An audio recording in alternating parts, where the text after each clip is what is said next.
I never thought a cat could hold so much grief.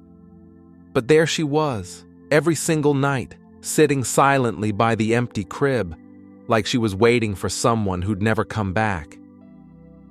It was early November in Portland, just past dusk, the kind of cold evening that makes the wet leaves on the sidewalks cling to your shoes and the air smell like wet pine and smoke from fireplaces. A thin drizzle fell softly, blurring the edges of street lamps and making the world feel small and a little tired. The shelter was tucked in a quiet neighborhood, surrounded by weathered brick buildings and the lingering scent of fallen leaves. I was there for a reason, though I didn't fully understand it myself. My apartment was just a few blocks away, a place that still felt like home but was increasingly empty. The walls hollow with memories I didn't want to revisit. I'd come to the shelter on a whim, thinking maybe I needed a distraction, or maybe a new beginning. I had never been a cat person, but there was something about this night, this drizzle, and the gentle hum of the city that pushed me through those double doors. The fluorescent lights buzzed quietly overhead, casting a sterile glow on the rows of cages. It smelled like a mix of wet fur, antiseptic, and hope, the peculiar cocktail of places where broken animals wait for someone to notice them. I moved slowly down the aisles, past the excited meows and nervous pacing. Then, in a small corner, tucked behind a scattering of toys and a shredded blanket, I saw her. She was almost invisible at first, a shadow that didn't quite belong, a cat so still she looked like a statue carved from smoke. Her fur was a faded gray, mottled with patches that hinted at harder days, and her eyes, those eyes stopped me cold. They were wide, glassy, and a deep amber, but behind them was a stillness so profound it felt like she'd seen something no one else had. Her face was marked by a scar, a thin, pale line just above her left eye, almost hidden beneath the coarse fur. I wondered what story it held.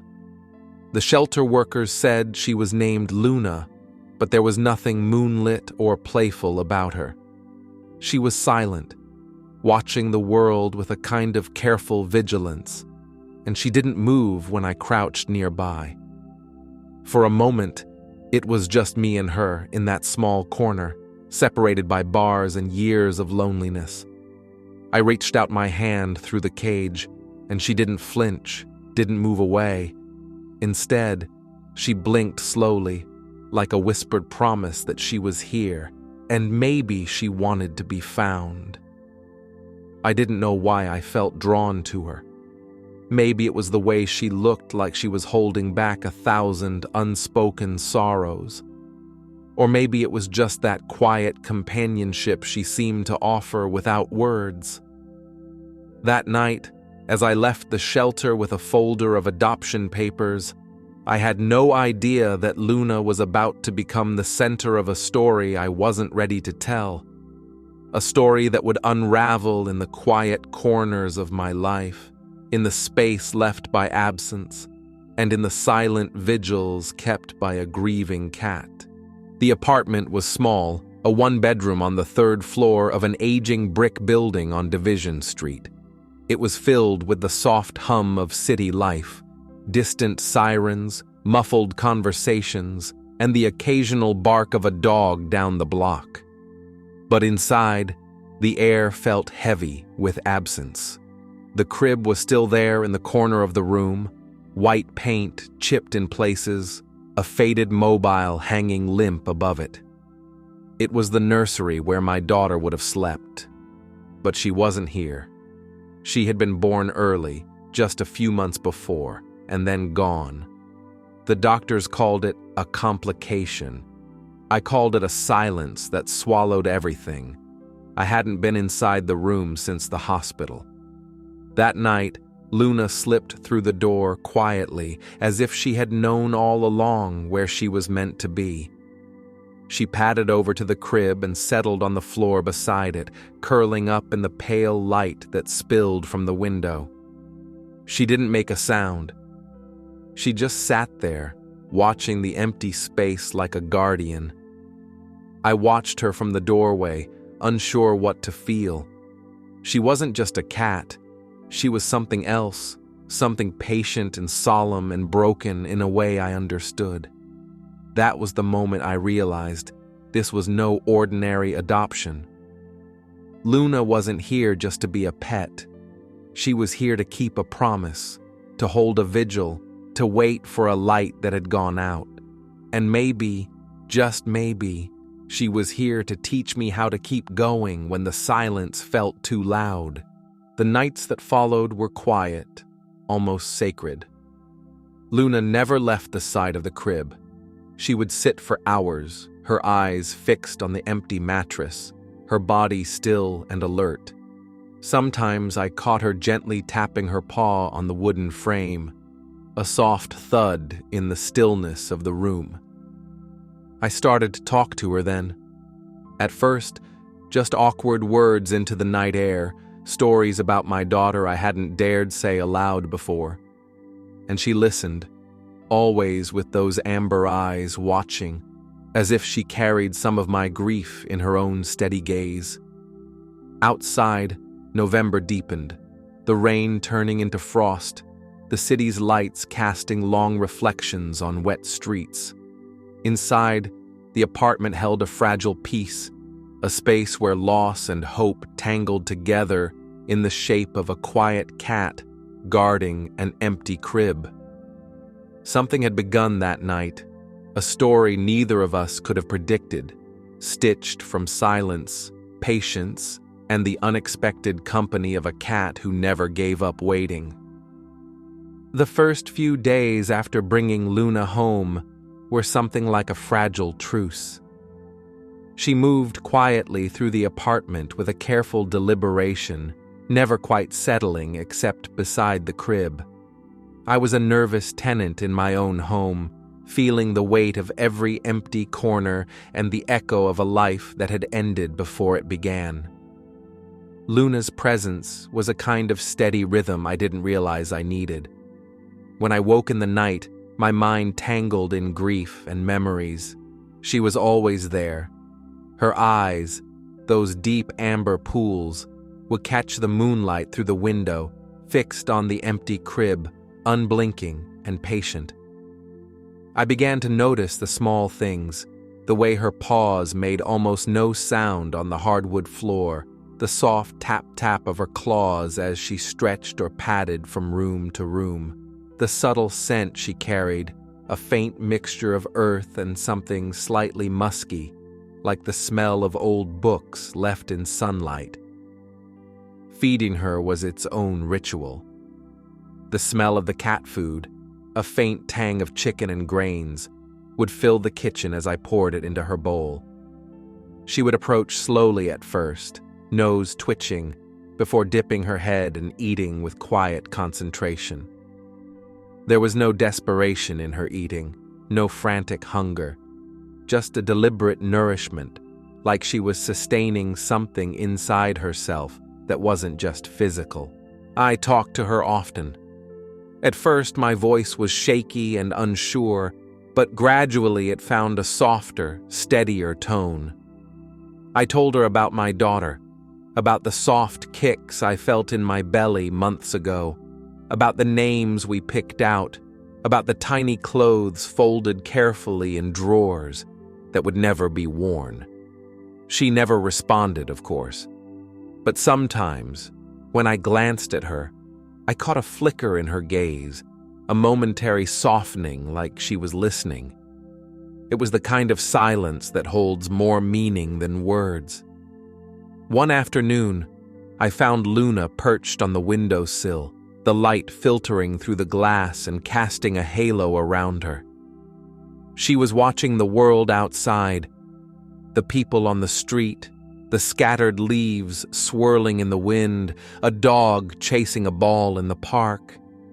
It struck me then how much she was a part of this life now, this small but stubborn heartbeat in a world that often felt unbearably quiet.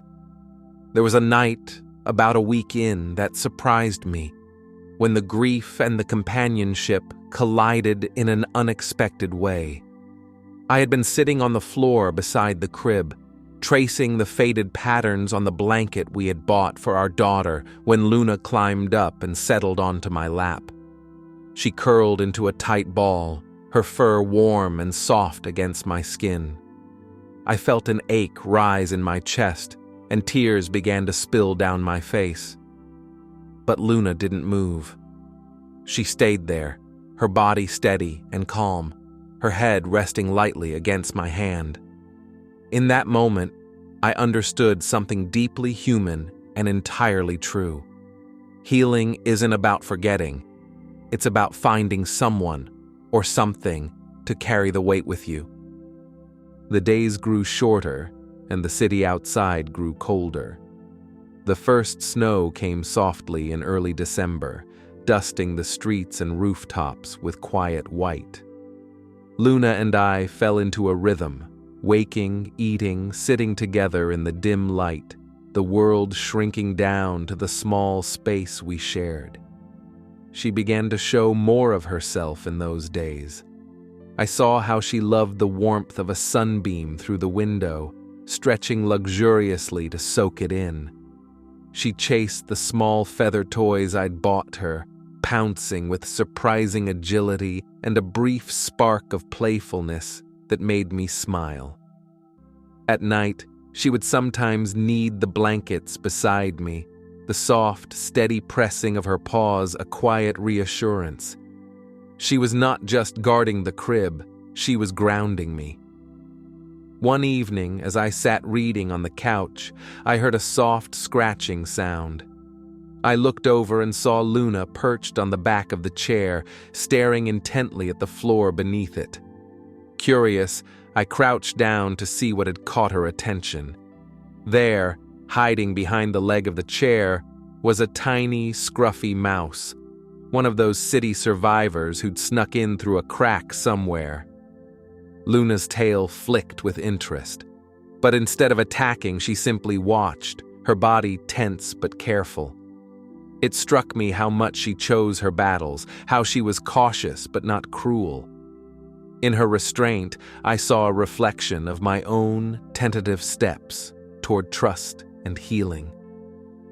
That night, I lay awake longer than usual, thinking about the quiet strength it takes to be gentle in a world that demands toughness.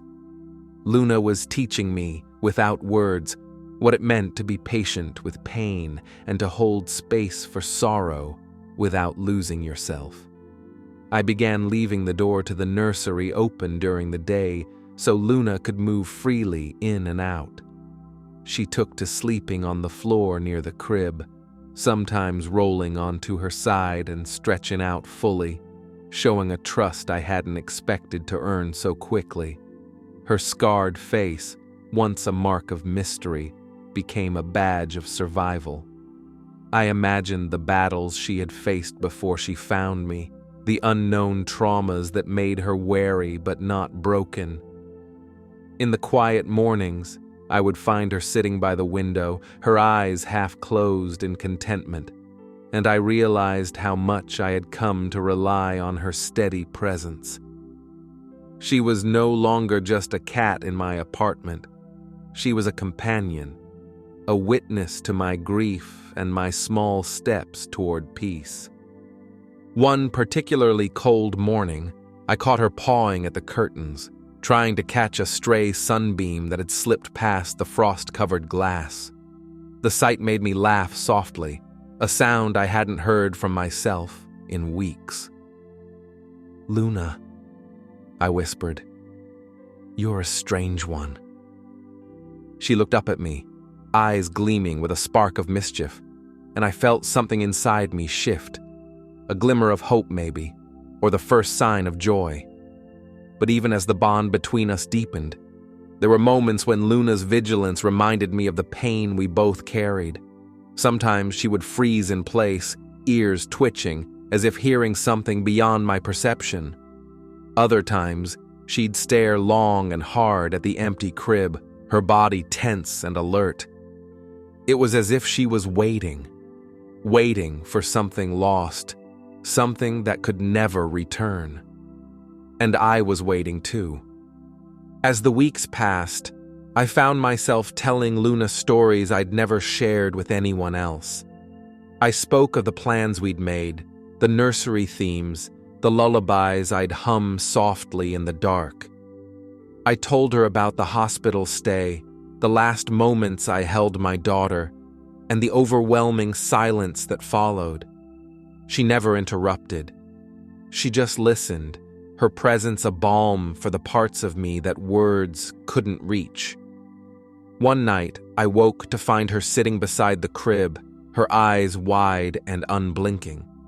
I reached out and touched her soft fur, feeling the warmth beneath her scarred skin. "She's not coming back," I whispered, my voice breaking. Luna didn't move, but I swear I could feel her grief echo mine. That night, something changed between us. The silent guardian beside the empty crib wasn't just a symbol of loss anymore. She was a living, breathing part of my healing. A reminder that love and loyalty transcend even the deepest sorrow. The early winter had settled into a harsh routine of long nights and short, brittle days. Outside, the city was cloaked in frost and a persistent gray sky that seemed to press down on everything like a weight. Inside the apartment, the air was thick with a quiet tension I hadn't been ready for. Luna had been with me for almost 2 months now, and the bond we'd forged was fragile but growing, a lifeline in the cold sea of my grief. She was my steady companion, the silent sentinel at the edge of my sorrow, and sometimes, in the stillness of the night, I thought she understood me better than anyone ever could. But then something shifted. It started subtly. A flicker of unease in Luna's amber eyes, a tightening of her posture that I couldn't ignore. At first, I thought it was the change in weather, the creeping chill settling into her bones. But it was more than that. She began pacing in the nursery in the middle of the night, her paws barely making a sound on the hardwood floor. But the restlessness was unmistakable. One night, I woke to the sound of scratching, soft, urgent, coming from the crib. I stumbled out of bed, heart racing, to find Luna perched on the edge of the mattress, her eyes wide and shining with something like desperation. "She's here," I whispered to myself, the words tasting bitter in my mouth. Luna's gaze was fixed on the empty mattress, as if expecting someone to appear, but the room was still, empty. The next few days were a blur of restless nights and sleepless mornings. Luna refused to leave the nursery for long. She'd sit by the crib for hours, occasionally tapping it with a tentative paw, then looking back at me with a mixture of hope and sorrow. I tried to brush it off as her own trauma playing out, but deep down, I felt the same restlessness stirring in me, a fear I hadn't faced yet. The pain of loss was no longer just a quiet ache. It had become a pressing weight, demanding attention. One evening, I came home from work to find the apartment colder than usual.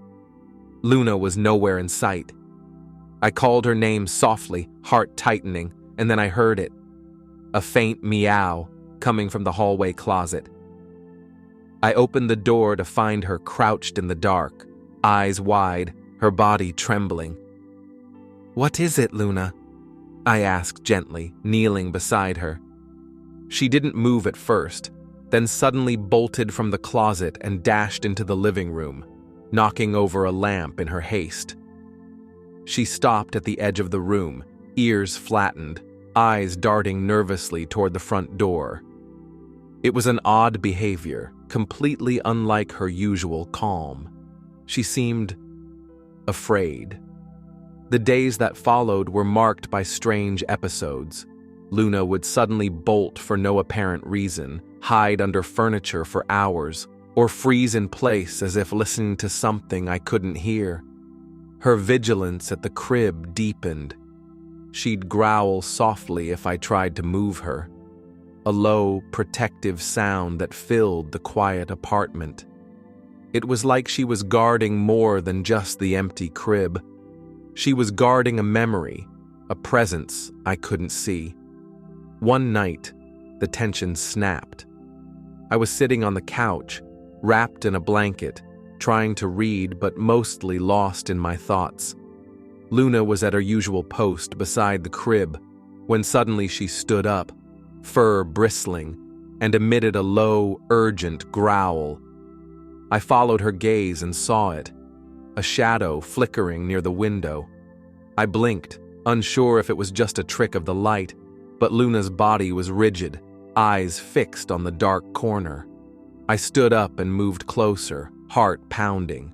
Then, without warning, Luna sprinted toward the window and jumped onto the sill, claws scrabbling for purchase as she stared into the night. A sharp noise outside made her flinch, and she hissed, a sound I had never heard from her before. I opened the curtains slowly, heart in my throat. Outside, the street was empty, coated in frost and dimly lit by the glow of a street lamp. "No one's there," I whispered, turning back to her. Luna's eyes never left the window. Then, unexpectedly, she leapt down and darted toward the door leading to the hallway. I followed her, confusion growing. She paced back and forth, then suddenly stopped at the door, pawing at it, scratching gently, but urgently. It was then that I realized Luna was trying to tell me something. But what? The following day, I decided to do something I had avoided for weeks. I contacted a counselor. I was tired of the gnawing fear and the restless nights, tired of carrying this invisible burden alone. I explained Luna's strange behavior, the way she seemed haunted by something unseen, the way she guarded the empty crib as if protecting a ghost. The counselor listened quietly and then said something I wasn't expecting. Animals can sense grief and trauma in ways we don't always understand. Sometimes they carry their own fears and memories, especially if they've been through hardship. That made sense. Luna's scarred face, her quiet vigilance, she had her own story. Maybe she was afraid too. I left the session with a mix of relief and unease. I wanted to help her, but I didn't know how. That night, Luna disappeared. I came home late from work and found the apartment empty, the door to the nursery wide open. My heart lurched. "Luna?" I called softly, panic rising. No answer. I searched every corner, every shadow, but she was gone. I found a small trail of paw prints leading toward the front door, dusted with snow from the thin layer outside. I rapped on neighbors' doors, asked around, but no one had seen her. The hours stretched into a nightmare. I sat on the floor by the crib, tears streaming, feeling the crushing weight of loss all over again. Then, just before midnight, I heard a faint scratching at the door. Luna stood there, soaked and shivering, eyes wide but alive. I pulled her inside, wrapping her in a blanket. "Where were you?" I whispered, stroking her damp fur. She purred weakly but didn't move from my lap. I realized then that Luna had been out there, somewhere cold and dark, and she had come back to me. The next morning, something was different. Luna was quieter, calmer, but she carried a new weight in her eyes. She was still guarding the crib, but now with an urgency that felt like a warning. That day, I found a letter slipped under my door. It was unsigned. It spoke of loss, of pain, and of secrets kept in silence. It was a message meant for me. I stared at the words, the handwriting trembling on the paper. Then I looked at Luna. She stared back with an intensity that made my skin prickle. She wasn't just a cat.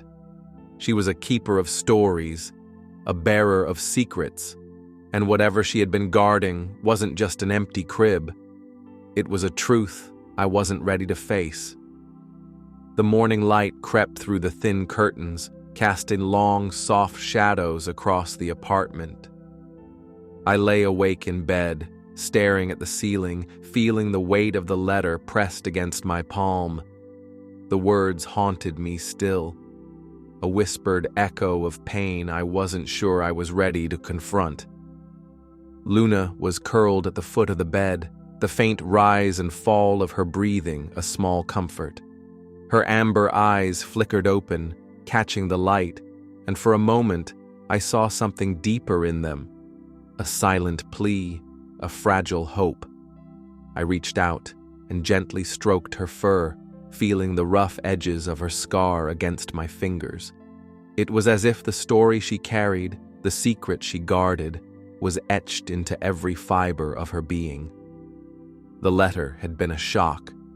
Someone who knew more than they dared say, someone who understood loss and the fragile line between grief and healing. It was a clue, a key to unlocking the mystery that had settled over my life and Luna's in the past weeks. But I was terrified of what I might find. That day, I decided to face the truth. I packed a bag, gathered the courage I could muster, and followed the faint directions scribbled in the letter to a small, weathered house on the edge of the city. The streets were slick with melting snow, the air sharp and cold as I walked. When I arrived, the house stood quiet and still, a heavy door hanging slightly ajar like a secret waiting to be revealed. I stepped inside, the floorboards creaking beneath my feet. The smell was familiar, a mix of old wood, dust, and something faintly floral, like lavender. The house seemed frozen in time, wrapped in silence and shadows. And then I saw her, a woman sitting at a table, her face lined with grief and wisdom. She looked up slowly, her eyes meeting mine with a knowing that sent a chill down my spine. "You brought her back?" she said softly, nodding toward Luna, who sat quietly by the door. I felt a rush of questions but held my tongue. The woman gestured for me to sit, and as I did, she began to tell a story, one I hadn't expected but somehow needed to hear. She spoke of a family shattered by loss, of a little girl who had passed away before she could take her first breath, and a cat who had become her guardian in ways no one could explain.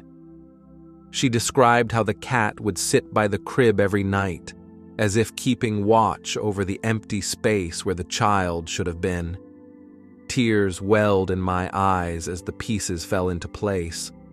Luna's fierce loyalty, her silent vigil. It wasn't just about the past.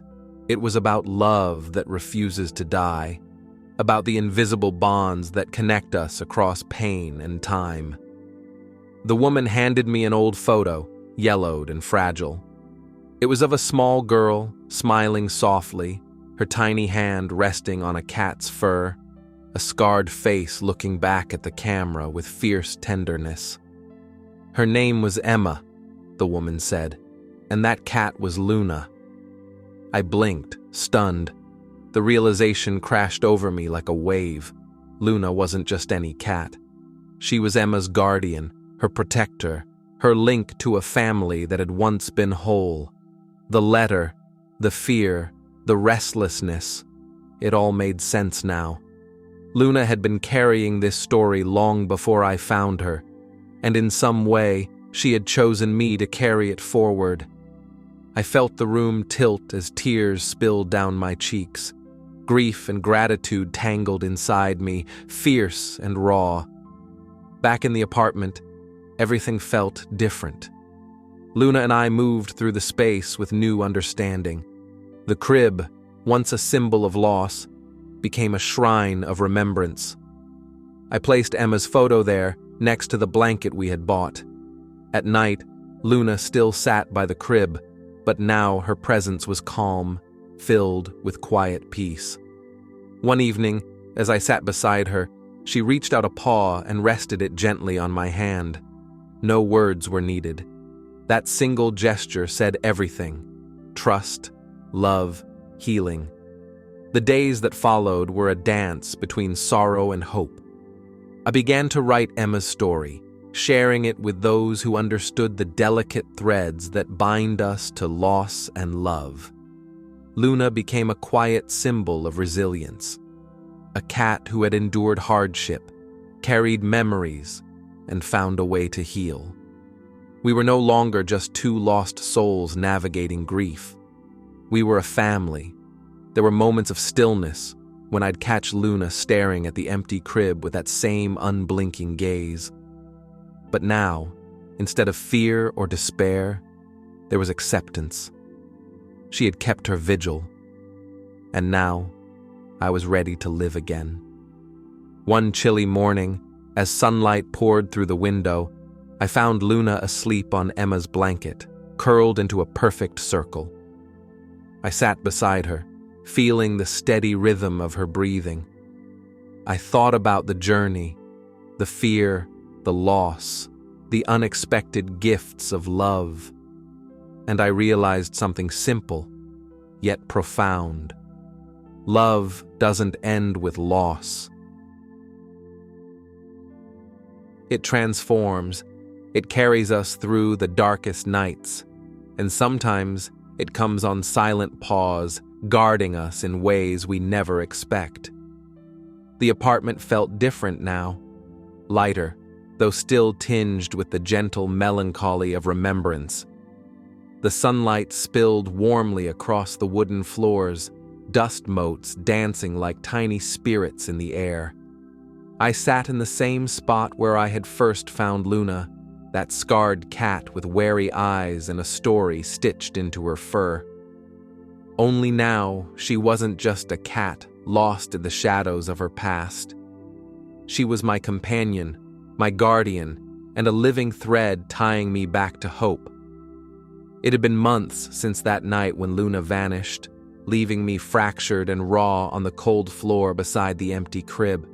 Since the letter, the woman's story, and the photo of little Emma, all those pieces fit into a fragile mosaic of grief and love. A story about a child who never got to live, and a cat who never stopped keeping vigil. I looked over at Luna, stretched out lazily in a sunbeam, her amber eyes blinking slowly. The scar on her face had faded a little, but more importantly, her spirit had softened and deepened in ways I could only understand now. We had both changed. Grief, I learned, is not a straight line. It's a twisting path full of sudden cliffs and quiet meadows. I was still learning to walk it, one tentative step at a time. What Luna taught me, without words, without demands, was that love does not vanish when someone is gone. It lingers, it guards, it watches over us even in their absence. Every night, Luna still took her place beside the crib, but her stance was no longer one of desperation. It was peace. She had done her duty, kept her promise. And in doing so, she invited me to do the same, to hold the memory of Emma not as a wound, but as a light. Some days I would catch Luna doing something small but deeply meaningful, like curling up on Emma's blanket or nudging the framed photo with her paw as if to say, "She's here with us." The sound of her claws clicking softly against the hardwood floor, the faint scent of her fur mingled with lavender from the blanket, became a balm for my bruised soul. I began to speak out loud to Emma sometimes, telling her about my day, about Luna, about the fragile little family we were building. It felt silly at first, but those moments grew sacred. Luna would listen, head tilted, eyes full of that knowing softness. It was as if the three of us, Emma, Luna, and I, were bound together in a circle of love too strong to break. I never fully knew Luna's past, where she came from, how she came to carry that scar, or what she witnessed before she found me. But I understood now that her story was one of survival and loyalty. She had suffered loss too, in her own silent way, and she taught me that healing is sometimes slow and subtle. She was a quiet hero, a guardian not just of an empty crib, but of the fragile threads that keep us tethered to life. In her eyes, I saw a reflection of my own pain and resilience. She was more than a pet. She was a mirror, a friend, a living testament to second chances. Before Luna, I thought grief meant isolation, a cold, lonely place where memories haunted and hope seemed distant. But through her, I learned that grief is also a bridge. It connects us to the past, yes, but also to the future, to love waiting to be found again.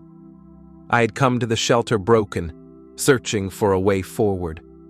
What I found was a bond so deep, so unexpected, that it changed everything. Luna saved me, and in some way, I saved her. I often returned to the night when I first saw Luna sitting silently by the empty crib, her amber eyes glowing like a flame in the dark. At the time, I thought she was guarding a ghost. Now I know she was guarding love. The empty crib was never empty in her heart, and because of her, it isn't empty in mine. This story isn't just about me or Luna or Emma. It's about the quiet, profound ways animals enter our lives and teach us what it means to love and to heal. It's about how loyalty isn't only for the living. Sometimes it crosses the boundary of loss and remains, steadfast and true. And it's about second chances, the chances we give to others and ourselves to find light after darkness. If you are carrying grief or feeling lost, I hope you find your Luna, a companion who will guard your heart, help you face your fears, and walk with you toward the dawn.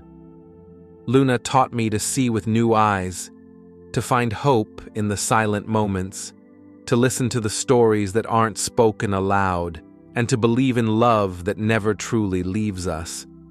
And if you ever feel like you are guarding an empty crib, waiting for something that seems gone forever, remember this: love is still there, watching, waiting, sometimes on silent pause. If this story touched your heart, if Luna's quiet bravery and the fragile hope we found together resonated with you, please consider liking and sharing it. Subscribe to follow more stories about real people and the extraordinary animals who change their lives. Don't forget to press the bell icon so you never miss a moment of healing, hope, and heartfelt connection. And if you have a story of your own, of loss, love, or second chances, please share it in the comments below. This community is here to listen, to hold space, and to remind each other that none of us walks this path alone. Thank you for being part of this story. For now, Luna and I will keep watch, together.